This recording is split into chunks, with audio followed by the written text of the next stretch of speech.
دوستانو بیا هم سلام، ورځ مو په خیر. زه دا نن د پښتو تاریخي متونو د یو بل درس سره ستاسو مخ ته راغلی یم. د تېرې ورځې په درس کې موږ دا بحث ودرلودی چې ژبې د خپلوۍ په اساس مطالعه کیږي.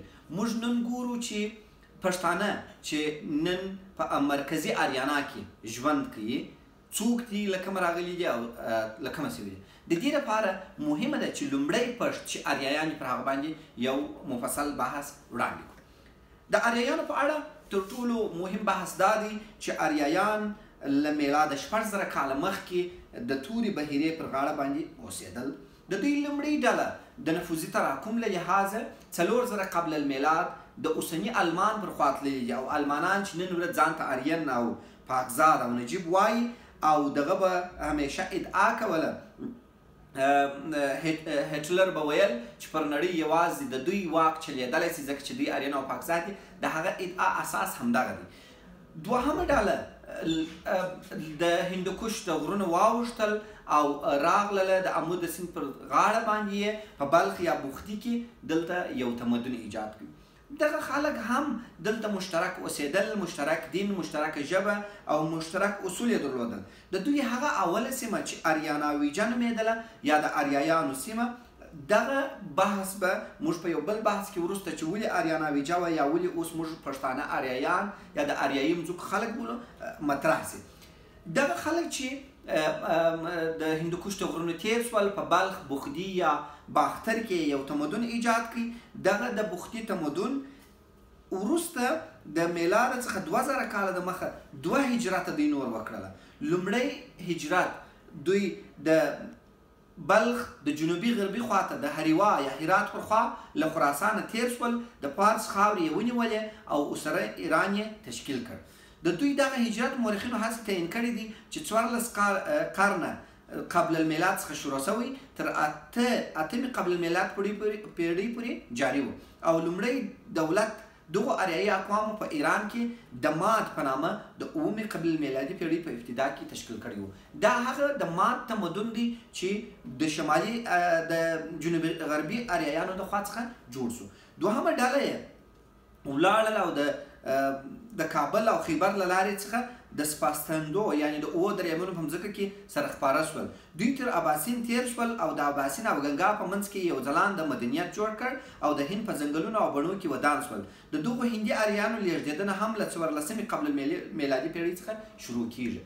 دغه 2 تمدنونه د دغه مرکزي اریانا څخه جلا شول. هغه اریان چې په مرکزي اریانا کې پاتې شول، په دغه اریایانو کې پښتانه او پښتو راځي چې دلته په هغه قبیلو کې چې په مرکزي اریانا کې اوسېدله یوه ډله یې پښتانه وه. د ګوستاولبون د ادعا پر اساس چې اریایانو حد اقل 3000 قبل المیلاد یو مشترکه ژبه درلودل چې هغه اریک نومېدل، او دغه اریک د ټولو اریایي ژبو مور بلل کیږي. چې هغه اریایان چې د ماد تمدن ایجاد کړي هغوی ځان ته یو مستقله ژبه د اوستا په نامه راویستله چې د اوستا کتاب په هغه کې دی، او هغه اریایان چې د هند خواته ولاړل هغوی د سانسکریت ژبه خپله ژبه وګرځول او د ویدا کتاب یې رامنځته کړي.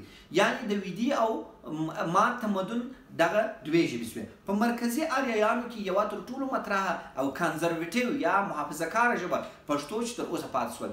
یعنې اوستا، سانسکریت او پښتو په مستقیمه توګه له اریکه څخه راوتلي دي. مګر وروسته د ژبو یو خاصیت د لړم په څیر دی. که د یوې نوې ژبې که یوه ژبه د بلې ژبې د بطنه څخه راوځي، خپله مور ژبه یا تضعیفوي یا یې له منځه وړي. نو په دې اساس له سانسکریت ژبې څخه هندي، مراټي، ګجراتي او دغه ژبې راووتلې او سانسکریت یې له لفظي لحاظه مړه کړل، مګر له کتبي لحاظه اوس هم ژوندی ده او د دوی د مذهب ژبه ده.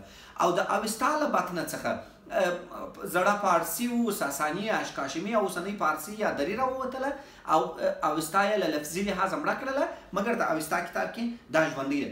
مګر پښتو په دې خاطر چې همیشه دلته محافظه کاره، کنزرویټیو او په تحرکي حالت کې وه، په همدغه حالت پاتې ده.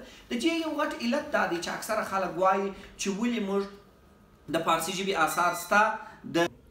دلته یو مهم بحث مطرح کیږي چې اکثر وخت خلک وایي چې پښتو دونه قدامت لري نو آثار ولې نه لري. د دې یو عمده علت دا دی چې د افغانستان دغه سوق الجیشي منطقه یا د مرکزي آریانا دغه سوق الجیشي منطقه د دې سبب سوې ده چې نه یوازې د پښتو بلکې د ټولو هغه ژبو هغه آریایي ژبې چې دلته موجودې وي د هغې د نشت او نابود سبب وګرځي.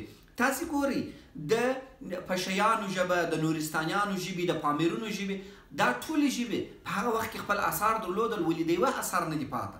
دا په دې خاطر چې دا همیشه سوق الجیشي او د تغیر او تحول منطقه وه. مګر د هند او د اوسني هند او اوسني ایران چې پخوا د پارسو او هغه دا د مات تمدن او هغه د ویدي تمدنو د دوی اثار ځکه خوندي پاتې شوي چې هغه همیشه آرام او مستقل ځایونه وو او هلته هېڅ جنګ نه دی ورغلی. مګر دغه منطقه همیشه سوق الجیشي وه، دا اثار د منځه تللي.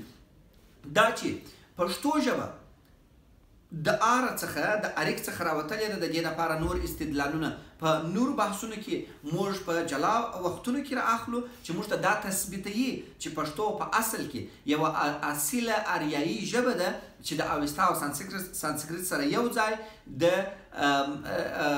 اریک ژبې څخه راوتلې ده.